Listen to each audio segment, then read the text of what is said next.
నమస్తే, నేను మీ సతీష్. ఆంధ్రప్రదేశ్ ఎన్నికల ఫలితాలు మాత్రం ఈ రోజున చూస్తే కూటమి కుమ్మేస్తున్నట్లుగానే కనిపిస్తూ ఉంది. ఎక్కడికక్కడ అటు ఇచ్చాపురం నుంచి ఇటు హిందూపురం వరకు కూడా ప్రతి ఒక్క నియోజకవర్గంలో ఆ నియోజకవర్గం ఈ నియోజకవర్గం లేదు, ప్రతి చోట కూడా కూటమి అభ్యర్థులు స్పష్టమైనటువంటి ఆధిక్యతను ప్రదర్శిస్తున్నటువంటి పరిస్థితులే కనిపిస్తున్నాయి. ఇలాంటి ఫలితాలు అంటే ఈ రకమైనటువంటి పరిణామాలు మాత్రం రాష్ట్ర రాజకీయాల్లోనే నా భూతో అన్నటువంటి అభిప్రాయాలు కూడా వ్యక్తమవుతా ఉన్నాయి. పూర్తిగా చూసుకున్నట్లయితే ఇప్పటి వరకు వైఎస్ఆర్ కాంగ్రెస్ పార్టీ మొదటి నుంచి వై నాట్ 175 అని చెప్పుకుంటూ వచ్చింది కూడా కేవలం అవి గాంభీర్య పలుకులు మాత్రమే, మేకపోతు గాంభీర్యం మాత్రమే అనేటువంటిది కూడా ఈ రోజున వస్తున్నటువంటి ఫలితాలను చూస్తే మాత్రం చాలా స్పష్టంగా అర్థమవుతోంది. పూర్తిగా కూటమి అభ్యర్థులు ఎక్కడికక్కడ కూటమి సునామీని సృష్టిస్తున్నట్లుగానే ఆంధ్రప్రదేశ్లో ఈ రోజున ఎన్నికల ఫలితాలు కూడా కనిపిస్తూ ఉన్నాయి.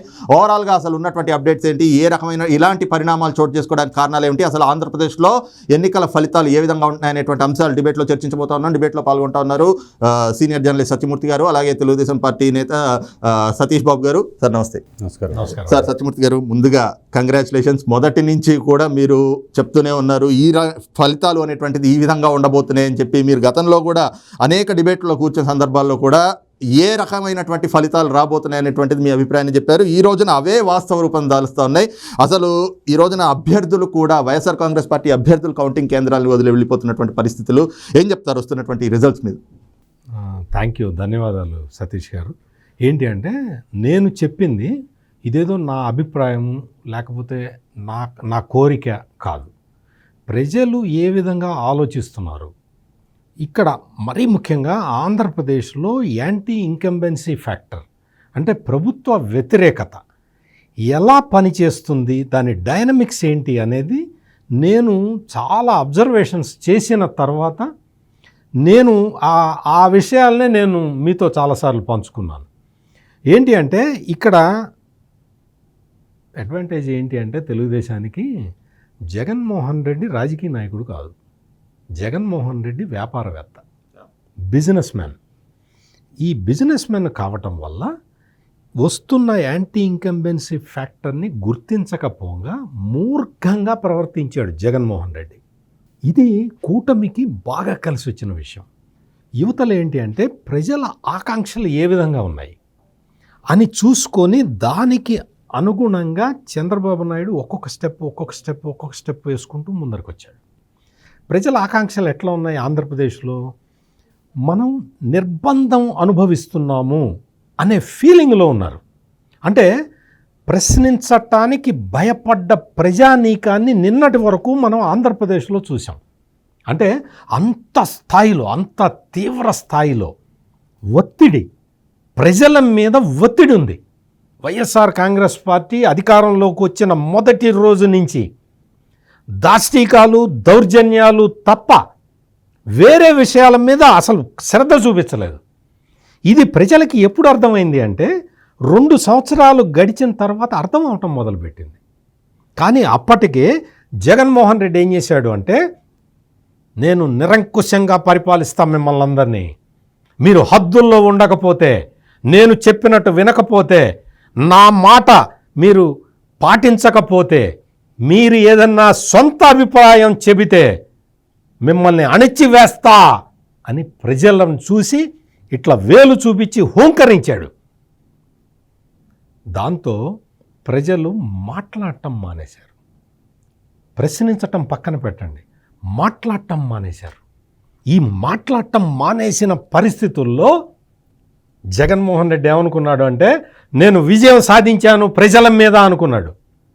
కానీ లోకేష్ అనే ఒక యువ నాయకుడు వచ్చి యువగళం పాదయాత్ర అని పెట్టి ప్రజలకి మళ్ళీ ప్రశ్నించటం ఎలాగో చెప్పాడు, చూపించాడు, ఆచరించి చూపించాడు.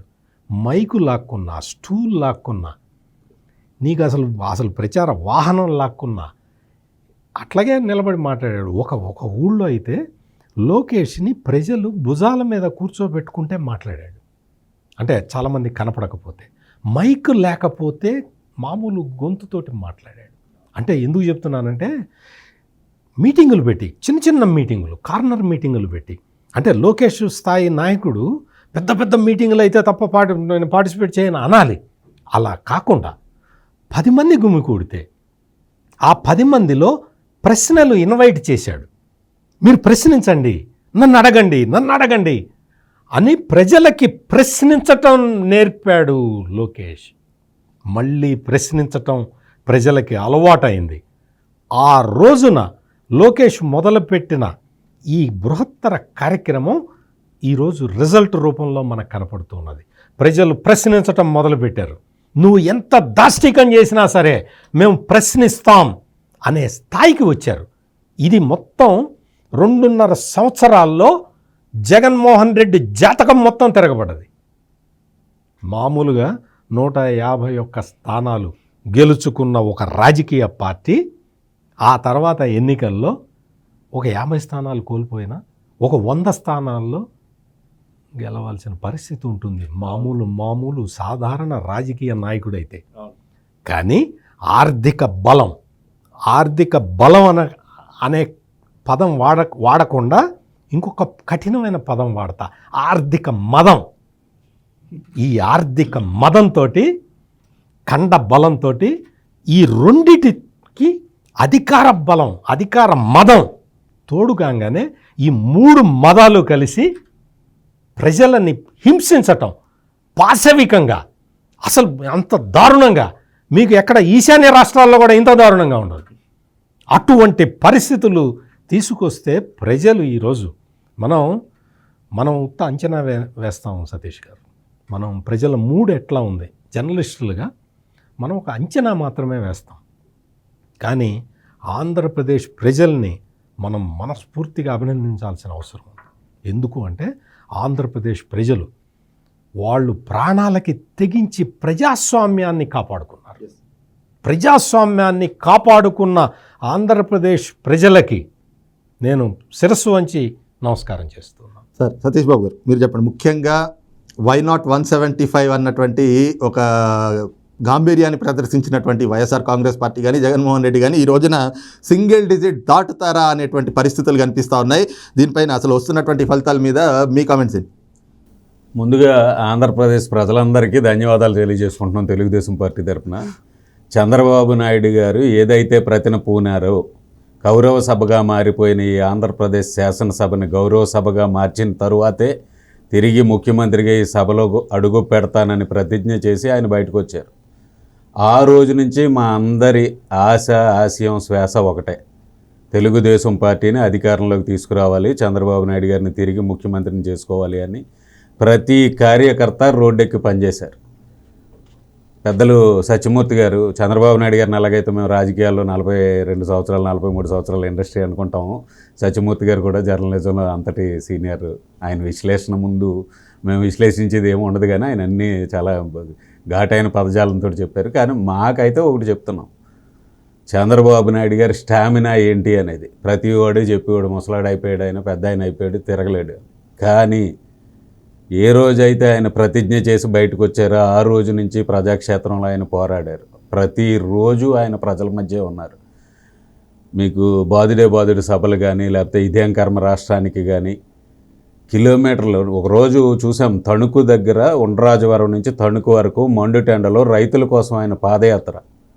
ఆయనకి కళ్ళు బైర్లు కమ్ముతున్నాయి అంత ఎండలో, చాలా భయంకరమైన హ్యూమిలేషన్ ఉన్న వాతావరణంలో ఆయన మొండిగా పాదయాత్ర చేసి ఒక పక్క పోలీసు నియంత్రణలో కార్యకర్తలను రాకుండా అడ్డుకోవడాలు, ఎక్కడా కూడా ప్రతిపక్షం గొంతు నొక్కడానికి అధికార పక్షం ఇందాక సార్ చెప్పినట్టు అధికార మతంతో ఎలాగైతే వ్యవహరించినా కూడా ప్రతిఘటించి ఆయన ప్రత్యక్షంగా ఆయనతో ఏంటంటే ప్రయాణం చేసే మీడియా కోఆర్డినేటర్గా చంద్రబాబు నాయుడు గారి కార్యక్రమాల్లో ఆయనతో కలిసి ప్రయాణం చేసే అవకాశం లభించడం వల్ల చూసాం ఆయన పడ్డ కష్టం ఏంటనేది.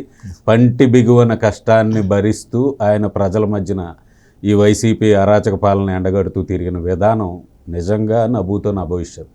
అదేవిధంగా ఇందాక సత్యమూర్తి గారు చెప్పినట్టుగా సరైన సమయంలో యువనేత లోకేష్ బాబు గారు కూడా పాదయాత్ర రూపంలో, జనరల్గా మనం చాలా పాదయాత్రలు చూసాం, రాజశేఖర రెడ్డి పాదయాత్ర చూసాం, జగన్మోహన్ రెడ్డి పాదయాత్ర చూసాం, చంద్రబాబు నాయుడు గారి పాదయాత్ర చూసాం. వాళ్ళంతా ఏంటంటే వాళ్ళ అధికారంలోకి రావడానికో వాళ్ళ ముఖ్యమంత్రులు కావడానికో ఒక అజెండాతో చేశారు. కానీ లోకేష్ బాబు గారు ఒకే ఒక అజెండా, ఈ వైసీపీ అరాచక పాలన నుంచి ఆంధ్రప్రదేశ్ని విముక్తం చేయాలి, చంద్రబాబు నాయుడు గారు ముఖ్యమంత్రి అయితేనే మళ్ళీ ఈ రాష్ట్రానికి ఒక భవిష్యత్ అనేది ఉంటుంది అనేది. మోగబోయిన గొంతుకు ప్రాణం పోసాడు ఆయన. సార్ చెప్పినట్టుగా ప్రతి కార్యకర్తకి భుజం తట్టి ధైర్యం చెప్పాడు. జనరల్గా చంద్రబాబు నాయుడు గారు కానీ లోకేష్ బాబు గారు కానీ ఆ స్థాయి నాయకులు ఒక 10,000 మంది 5,000 మందితో సభలు సమావేశాలు పెట్టుకోవడాలు మాట్లాడటాలు అంటారు. కానీ ఇందాకే సార్ చెప్పినట్టుగా లోకేష్ బాబు సాధారణ కార్యకర్తను కూడా భుజం తడుతూ ఆయన ప్రోగ్రాంలో ఒక హైలైట్ ఏంటంటే రోజు మార్నింగ్ ఆయన పాదయాత్ర స్టార్ట్ చేసే ముందు కార్యకర్తలతో ఇంటరాక్ట్ అయ్యాడు. ఒక సెల్ఫీ విత్ లోకేష్ అనే కార్యక్రమం ద్వారా ప్రతి కార్యకర్తను ఆయన దగ్గరికి తీసుకుని వాళ్ళ బాగోగులు తెలుసుకుంటూ వాళ్ళ మంచి చెడులు తెలుసుకుంటూ వాళ్ళకి ధైర్యాన్ని ఇస్తూ రాబోయేది చంద్రన్న పాలన, తెలుగుదేశం ప్రభుత్వం మళ్ళీ అధికారంలోకి వస్తుంది ఖాయంగా, ఎవరి స్థాయిలో వాళ్ళు మీరంతా పోరాడండి అని కార్యకర్తలకు ఎక్కడికక్కడ దిశానిర్దేశం చేస్తూ రాయలసీమలో చూసాం. ఈరోజు రిజల్ట్లో అది లోకేష్ గారు పాదయాత్రలో ఏదైతే కనెక్టివిటీ వచ్చిందో అది ప్రతిబింబిస్తుంది. నిన్నటి వరకు ఎన్ని ఎగ్జిట్ పోల్స్ వచ్చినా, ఎన్ని ప్రీ పోల్ సర్వేలు వచ్చినా, ఎంతమంది వచ్చినా, ఉత్తరాంధ్ర నుంచి నెల్లూరు వరకు తెలుగుదేశం ప్రభంజనం చూపించినా రాయలసీమలో ఏం జరుగుద్దో. ఎందుకంటే గత ఎన్నికల్లో 3 సీట్లే వచ్చినాయి, ఈసారి చెరిసగం వస్తాయేమో, రకరకాల చిలక జోస్యాలు చెప్పారు. కానీ ఈవేళ రాయలసీమలో అదే కడప పార్లమెంట్లో కూడా తెలుగుదేశం పార్టీ ప్రభంజనం కనిపిస్తుంది. ఇది మేము లోకేష్ బాబు గారు పాదయాత్ర రోజునే ఐడెంటిఫై చేసాం. ఎందుకంటే ముస్లిం మైనార్టీలు, క్రిస్టియన్స్, దళితులు, వెనుకబడిన తరగతులు అందరూ వర్గాల వారీగా ఎక్కడికక్కడ లోకేష్ బాబు గారితో కనెక్ట్ అయ్యారు. ఆయన ఒక ఇంటరాక్షన్స్, ఒక ప్లానింగ్, ఎక్కడికక్కడ మహిళలతో ఒక భేటీ, రైతులతో ఒక భేటీ, యువకులతో ఒక భేటీ, నిరుద్యోగులతోటి ప్రత్యేకంగా భేటీలు, జర్నలిస్టులను కూడా ఎక్కడికక్కడ ఇన్వాల్వ్ చేసి ఆయన కొన్ని సమీక్షలు నిర్వహించడం, ఇవన్నింటి ఫలితం సకల జనులు సర్వజనులు అంటారు కదా. మనం ఆ వర్గం దూరంగా ఉంది పార్టీకి, ఈ వర్గం దూరంగా ఉన్నదనేది ఏమీ లేదు. అన్ని వర్గాల ప్రజలు ఈవేళ తెలుగుదేశం పార్టీ కూటమిని ఆదరించారు, బ్రహ్మాండమైన మెజార్టీతో గెలిపిస్తున్నారు. ఇది చాలా సంతోషించదగ్గ పరిణామం. ఎందుకంటే మనసులో నుంచి మాటలు ఆనందంతో తడబడుతున్నాం, ఉక్కిరిబిక్కిరి అవుతున్నాం. అంతటి ఆనందకర పరిణామం. ఎందుకంటే ఎవరూ ఊహించలేదు. ఎగ్జిట్ పోల్స్లో కూడా రకరకాలుగా వచ్చినాయి. కొంతమంది 99 దగ్గర ఆగిపోతారని, కొంతమంది 105 దగ్గర ఆగిపోతారని కాదు. మీరు అన్నట్టుగా ఇప్పుడు జగన్మోహన్ రెడ్డి అని సింగిల్ డిజిట్కే పరిమితం అయిపోతాడేమో అనే పరిస్థితి ఈ ట్రెండ్స్ చూస్తుంటే అర్థమవుతుంది. సార్, అయితే ముఖ్యంగా చూస్తే వై నాట్ కుప్పం అంటూ గాంభీర్యాలు పలికారు. ఈ రోజున జగన్మోహన్ రెడ్డి ఒక్కడు తప్పితే మొత్తం ఆయన క్యాబినెట్లో ఉన్న మంత్రులంతా కూడా, పనిచేసినటువంటి మంత్రులందరూ కూడా ఈ రోజున డిపాజిట్లు దక్కుతాయా వీళ్ళకి అనేటువంటి పరిస్థితులు కనిపిస్తూ ఉన్నాయి. అసలు ఇలాంటి పరిణామాలకి ఏంటి అంటే దారి తీసినటువంటి అంశాలు, లేదంటే ఇలాంటి ఫలితాలు రావడానికి ప్రభావం చూపినటువంటి అంశాలు ఏంటంటే ఏం చెప్తారు? ఇప్పుడు జగన్మోహన్ రెడ్డి అతనికి ఏమాత్రం తెలివితేటలు ఉన్నా, అంటే ఇంత తెలివితేటలు ఉన్నా కానీ తెలంగాణలో అసెంబ్లీ ఎన్నికల ఫలితాలు చూసిన తర్వాత అయినా తన వైఖరి మార్చుకొని ఉండాల్సింది. తెలంగాణలో కేసీఆర్ ఎందుకు ఓడిపోయాడు? అహంకారం.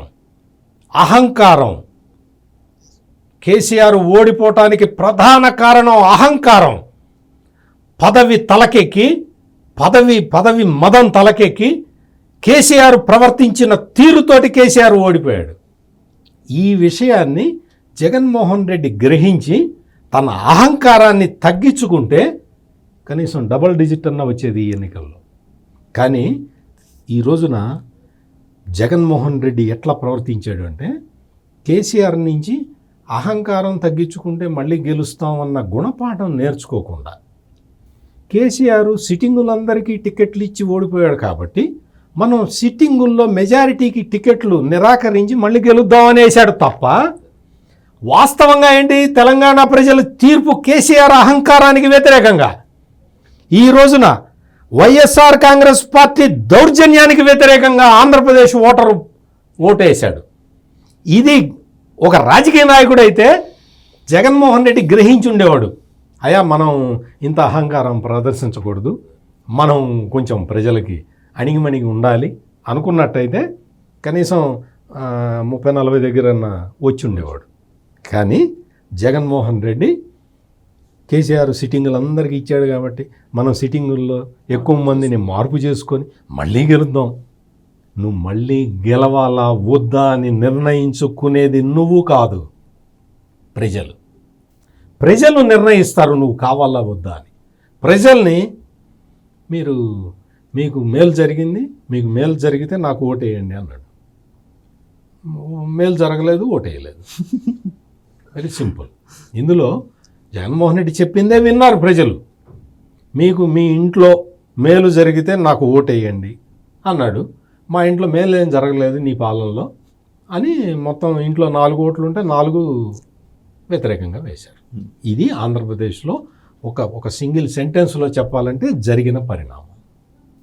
సార్ అయితే మీరు చెప్పండి, ముఖ్యంగా ఈ రోజున ఏకంగా కౌంటింగ్ కేంద్రాల నుంచి అభ్యర్థులు వెళ్ళిపోతున్నారు వెనుదిరిగి. ఇలాంటి పరిస్థితులు అసలు ఎక్స్పెక్ట్ చేసి ఉంటారా మీరైనా కూడా? అంటే ఇలాంటి ఫలితాలు వస్తాయని కానీ, లేదంటే ఇలాంటి ఒక పరిణామం చోటు చేసుకుంటుందని అయినా కూడా ఏ రోజైనా ఎక్స్పెక్ట్ చేశారా?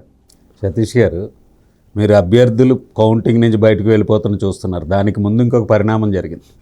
రాయలసీమలో దాదాపు 83 మంది ఏజెంట్లు కౌంటింగ్కి అటెండ్ కాలేదు వైసీపీ తరపున. బ్రేకింగ్ న్యూస్లు వస్తున్నాయి. ఎందుకంటే వాళ్ళకి అర్థమైపోయింది ఈ పార్టీ ఓడిపోతుంది, వైసీపీ పతనం ఖాయమైపోయింది, వెళ్ళి విభేదాలు కొని తెచ్చుకోవడం ఎందుకు. నిన్న ఆ కౌంటింగ్ ఏజెంట్లని నిలబెట్టుకోవటానికే సజ్జల రామకృష్ణారెడ్డి టపాకాయలు అవన్నీ కొని పంపించాడు అందరికి. 9వ సెలబ్రేషన్స్ చేసుకున్నారు. వైజాగ్లో ఏదో చేసేస్తున్నాం అనేది ఈ ప్రాపగండ అంతా ఎందుకు చేసుకున్నారంటే, పోలింగ్ రోజున కూడా నేను గోదావరి జిల్లాలో తిరిగా. పోలింగ్ రోజున 11, 12 ఆ సమయానికి వైసీపీ నాయకుల మొహాల డేలా పడిపోయి, మీకు 1 గంటకి లంచ్ బ్రేక్ అని వెళ్ళిన వాళ్ళు మళ్ళీ పోలింగ్ ఏజెంట్లు కూడా వైసీపీ వాళ్ళు బూతుల్లోకి రాని పరిస్థితి మా గోదావరి జిల్లాలో చూసాం. ఇప్పుడు అదే పరిస్థితి, కౌంటింగ్ ఏజెంట్లు లేరు. కౌంటింగ్ ప్రారంభం అయ్యాక మొదట మా రాజమండ్రి సిటీ ఏకచిత్ర కథానాయకుడు మార్గాని భరత్ పోలింగ్ బూత్ నుంచి బయటికి వెళ్ళాడు. రౌండ్ దాటంగానే వెళ్ళిపోయాడు. అసలు మీకు కొడాలి నాని, వల్లభనేని వంశీ కన్నా ముందు మార్గాని భరత్ కౌంటింగ్ సెంటర్ వదిలేసి పారిపోయాడు. తర్వాత మీరు చెప్పిన కొడాలని వల్లభనేని వంశీ వెళ్ళిపోయారు. తర్వాత బొల్లా బ్రహ్మనాయుడు వెళ్ళిపోయాడు. వరుసగా వాళ్ళు పలాయనానికి వాళ్ళ జాగ్రత్తలు వాళ్ళు తీసుకుంటున్నారు. ఎందుకంటే సాయంత్రం తర్వాత ఏం జరుగుద్దో, ఎక్కడ ఎవడు దొరికితే, ఇప్పుడు వాళ్ళంతా అణచివేతతోటి భయపెట్టి జనాన్ని అందరినీ, అదేదో సినిమాలో బాలయ్య బాబు చెప్తాడు, నువ్వు భయపెడితే భయపడటానికి ఓటర్ని కాదు బేస్ ఓటర్ని అని. కానీ ఇప్పుడు ఓటర్ కూడా చెప్తున్నాడు, నేను కూడా భయపడను నా కొడలారా, మీ అందరూ అందుకు తేలుస్తాము. ఎందుకంటే వాళ్ళు పోలింగ్ రోజున వాళ్ళు వేసేసారు. మీరు అన్నట్టుగా, మీరు ఇందాక విశ్లేషణలో చెప్పారు, ఓటరు భయంతోటో లేకపోతే ఎందుకో గుమ్మనంగా ఉన్నారు, ఎక్కడ బయటపడలేదు. వాళ్ళ చేతిలో ఒక ఆయుధం, పవర్ఫుల్ ఆయుధం అండి ఓటు అనేది. ఆ పవర్ఫుల్ ఆయుధాన్ని సరైన సమయంలో సరైన ప్రదేశంలో టక్కన బ్యాలెట్ మీద నొక్కి సైలెంట్ కూర్చున్నాడు ఆయన. ఈవేళ రిజల్ట్ కనిపిస్తుంది. ఇందాకే ఎవరో చెప్తున్నారు, కొడాలని ఎవరో ఒక లేడీ కాలర్ పట్టుకుందని. మొన్న పోలింగ్ బూత్ దగ్గర కూడా అయింది. తెనాల్లో అతను అన్నాబొత్తున శివకుమార్ని లాగి పెట్టి కొట్టాడు ఒక సాధారణ ఓటరు. వల్లభనేని వంశీని రోడ్డు మీద పెట్టి కొట్టారు. ఈవేళ సాయంత్రానికి, నిన్న మా పార్టీ అధికార ప్రతినిధి ఆనం వెంకటరమణారెడ్డి గారు నిన్న సాయంత్రమే చెప్పారు మీడియాలో, వైసీపీ నాయకులు జాగ్రత్త పడండి, మీరు జగన్మోహన్ రెడ్డి దగ్గరికి వెళ్తే ఆడు కొడతాడు, మీరు జనంలోకి వెళ్తే జనం కొడతారు, ఇంక ఇళ్లలో ఉండండి, జాగ్రత్త పడండి అని రమణారెడ్డి గారు నిన్నే చెప్పారు. అది ఈవేళ పొద్దున కౌంటింగ్ ఏజెంట్లు కౌంటింగ్కి బహిష్కరించడంతో మొదలైంది భయం అనేది వాళ్ళకి. ఇప్పుడు నాయకులు పలాయనం చిత్తగించడం మొదలవుతుంది. సాయంత్రానికి మీరు గుర్తుపెట్టుకోండి, ఆంధ్రప్రదేశ్లో వైసీపీ నాయకులు సగం మంది ఈ రాష్ట్రంలోని ఈ దేశంలోనూ కనిపించని పరిస్థితి ఉంటుంది. ఖచ్చితంగా ఇది మాత్రం ఖాయం. సార్, ముఖ్యంగా ఈ రోజున వస్తున్నటువంటి ఫలితాలు అంటే, మనం ఒక్కొక్క రౌండ్ జరిగేటప్పటికి ఆ మెజారిటీలు కూడా మనం చూసుకున్నట్లయితే, శ్రీకాకుళం జిల్లానే చూస్తే కనుక అక్కడ పార్లమెంట్ అభ్యర్థి కింజరాపు రామ్మోహన్ నాయుడు దాదాపు 75,000 ఓట్ల మెజారిటీలో ముందంజలో ఉన్నారు ప్రస్తుతానికి.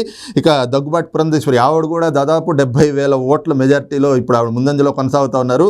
ఇలాంటి ఒక క్లీన్ స్వీప్ అంటే ఇంకా ఎక్కడా కూడా, అంటే ఇలాంటి ఒక ఫలితాన్ని రాజకీయ చరిత్రలో మనం చూసుంటాం. ఎందుకంటే మీరు అనేక ఎలక్షన్స్ చూసుంటారు కాబట్టి, మీరు ఒక సీనియర్ జర్నలిస్ట్గా అసలు ఇట్లాంటి ఒక పరిణామాన్ని ఎప్పుడైనా చూసారా? నేను 1982లో తెలుగుదేశం పార్టీ పుట్టినప్పుడు నేను ఇటువంటి ప్రభంజనాన్ని చూశాను. ఆ ప్రభంజనం కన్నా 100 రెట్లు ఎక్కువ ప్రభంజనం ఈరోజు నేను చూస్తున్నాను.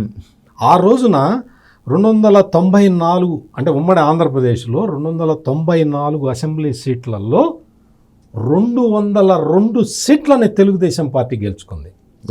తెలుగుదేశం పార్టీకి అన్ని సీట్లు వస్తాయని ఎవరూ ఎక్స్పెక్ట్ చేయలే. అంటే ఎవరు అంటే కాంగ్రెస్ నాయకులు. ప్రజలకి తెలుసు, ప్రజలు ఓటేసేవాళ్ళు వాళ్ళే కాబట్టి ప్రజలకి తెలుసు. ఇక్కడ ఇప్పుడు ఏం జరిగింది, ఆ రోజున ఏంటి అంటే, ఎన్టీ రామారావు రాజకీయాల్లోకి వచ్చి పార్టీ పెట్టి ఇదంతా చేస్తున్న క్రమంలో కాంగ్రెస్ పార్టీ, అది మీరు ఎన్నన్నా చెప్పండి సతీష్ గారు, కాంగ్రెస్ పార్టీ డెమోక్రటిక్ పార్టీ. అంటే డెమోక్రసీ ప్రకారం నడుచుకుంటుంది.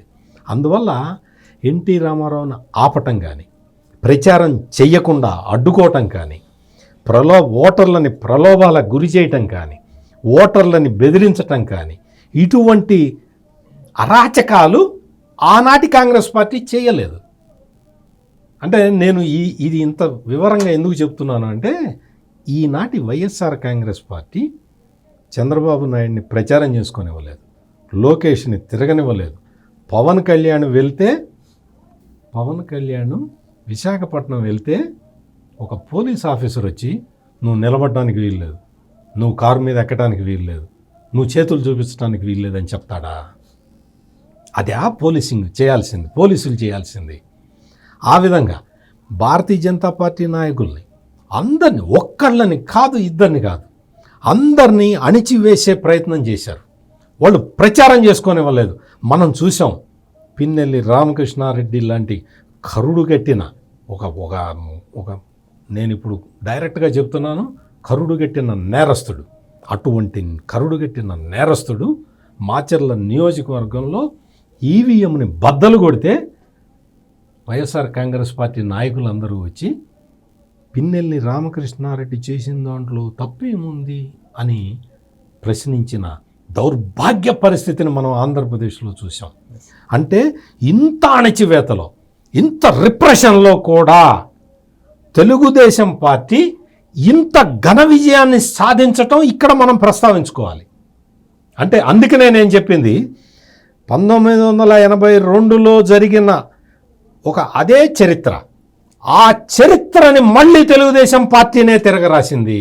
అందుకని ఇటువంటి ఎలక్షన్, ఇది మొత్తం సతీష్ గారు ఒక ఆంధ్రప్రదేశ్కే కాదండి, ఇది మొత్తం డెమోక్రటిక్ కంట్రీస్ అన్నిటికీ కూడా ఈ ఆంధ్రప్రదేశ్లో జరిగిన మొత్తం ఈ 5 సంవత్సరాల పాలన, ఆ తర్వాత ప్రతిపక్షాల అణిచివేత, ఆ తర్వాత ప్రతిపక్షాలు ఏ విధంగా ప్రజల్ని కన్విన్స్ చేసినాయి, అధికార పార్టీ చేసిన తప్పులేంటి అనేది ఒక సిద్ధాంత గ్రంథం రాయాల్సిన ఆవశ్యకత అయితే కనపడుతూ ఉన్నది.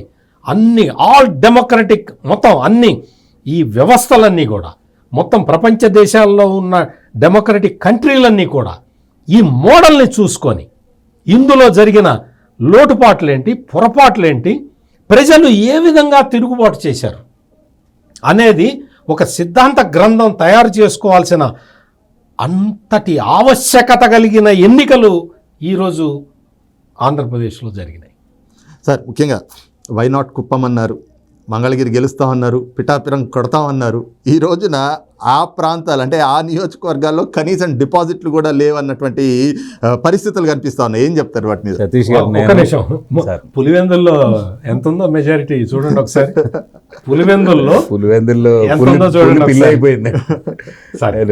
సతీష్ గారు, నేను మొన్న చిత్తూరు పార్లమెంట్లో 15 రోజులు పనిచేయడం జరిగింది ఎన్నికల షెడ్యూల్ వెలువడిన తర్వాత.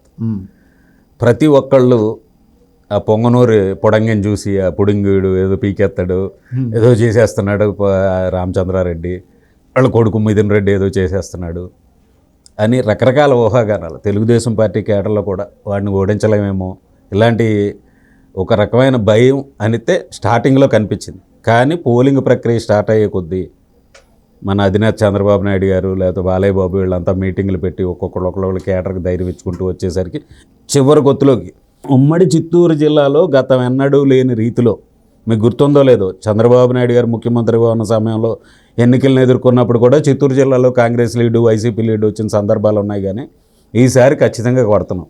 ఇందాక సత్యమూర్తి గారు చెప్పారు, 1982లో ఎన్టీ రామారావు గారు ప్రభంజనం, 1994కు వచ్చేసరికి ఎన్టీ రామారావు గారు, చంద్రబాబు నాయుడు గారు ఒక సమైక్య నాయకత్వంలో చేసిన హిస్టరీ. ఇప్పుడు మూడో శక్తి ఏకమైంది. ఎన్టీ రామారావు గారు ఆశయాలను ముందుకు తీసుకెళ్తూ చంద్రబాబు నాయుడు గారితో పాటు లోకేష్ అనే ఫోర్స్ వచ్చింది. ఈ 2 ఫోర్సులకి తగ్గట్టుగా పవన్ కళ్యాణ్ గారి రూపంలో ఒక రకమైన సపోర్ట్ వచ్చింది. మోడీ గారి నుంచి భారతీయ జనతా పార్టీ శ్రేణులన్నీ మనతోటి కలిసినాయి.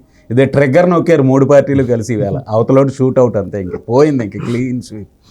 ఖచ్చితంగా సార్, ఇదైతే ఒక రకమైన సార్ చెప్పినట్టుగా ఒక లెసన్. ఇది ప్రపంచ రాజకీయాల్లో చాలామంది నియంతృత్వంతో విర్రవీగిపోయి ప్రజలను అణిచివేసిన నియంతలు చాలామంది కాలగర్భంలో కలిసిపోయారు. ఎస్, ఇప్పుడు ఈ జగన్మోహన్ రెడ్డి అనే నాయకుడు కాలగర్భంలో కలిసిపోతున్నాడు. కానీ ఒకటి మనం గుర్తుపెట్టుకోవాలి సార్, జగన్మోహన్ రెడ్డి తప్పులేదు, అతను ఒక మాట అన్నాడు 2019లో ఒక ఛాన్స్ అని అడిగాడు. రెండో ఛాన్స్ కోసం అతను ట్రై చేయలేదు. ట్రై చేసి ఉంటే ఇందాక సార్ చెప్పినట్టుగా వాడు రాజకీయ నాయకుడిగా ఇక్కడ ఈ గడియల ద్వారా పరిపాలనకి విముక్తం పలికిన రోజునే దీన్ని చూసైనా వాడికి జ్ఞానోదయం వచ్చి చేసుకుందుడు. కానాడు పాపం రెండో ఛాన్స్ గురించి ట్రై చేయలేదు, ఒక్క ఛాన్సే అని అడిగాడు. ఒక్క ఛాన్స్ తోటి సరిపెట్టుకుని రాజకీయాల నుంచి బయటికి వెళ్ళిపోతున్నాడు అనేది మాత్రం మనకి చాలా స్పష్టంగా అర్థమవుతుంది. ఈ ఎన్నికల ఫలితాలు, వాళ్ళ ఎన్నికల్ని ఎదుర్కొన్న తీరుతెన్నులు చూస్తుంటే అది అర్థమైపోతుంది. రైట్. ఇది చూస్తున్నాం కదా, ముఖ్యంగా ఏదైతే ఒక మంచి పరిపాలన అందించాలి అని చెప్పి 151 స్థానాలతో ఒక గొప్ప మ్యాండేట్ని ప్రజలు అప్పచెప్తే జగన్మోహన్ రెడ్డి కేవలం ఒక అధికార మదంతో 5 ఏళ్ళగా కూడా ఏ విధంగా అయితే ప్రజాభక్షక పాలనని కొనసాగిస్తూ వచ్చారో దాని పర్యవసానమే ఈ రోజున ఈ రకమైనటువంటి ఫలితాలకైతే దారితీస్తూ ఉంది. ఇప్పటికైనా కూడా జగన్మోహన్ రెడ్డి తన వ్యవహార శైలిని మార్చుకోకపోతే మాత్రం ఇక పూర్తిగా ఏదైతే గతంలో ఎంతోమంది నియంతలు కాలగర్భంలో ఎలా అయితే కలిసిపోయారో జగన్మోహన్ రెడ్డికి కూడా అదే పరిస్థితి. ఒక చిన్న సవరణ, ఇంకా జగన్మోహన్ రెడ్డికి తన ప్రవర్తనని మార్చుకునే అవకాశం కూడా లేదు సతీష్ గారు. అది ముగిసిన అధ్యాయం. రైట్. జగన్మోహన్ రెడ్డి పరిస్థితి మాత్రం ఇక ముగిసిన అధ్యాయంగానే కనిపిస్తుంది అన్నటువంటి భావన కూడా సీనియర్ జర్నలిస్ట్ సత్యమూర్తి గారు అలాగే టీడీపీ నేత సతీష్ బాబు గారు వ్యక్తం చేస్తూ ఉన్నారు. ఇది ఇప్పటికున్నటువంటి అప్డేట్. మరిన్ని అప్డేట్స్తో మళ్ళీ మీ ముందుకు వచ్చేటువంటి ప్రయత్నం చేస్తాం. Thank you. నమస్కారం అండి.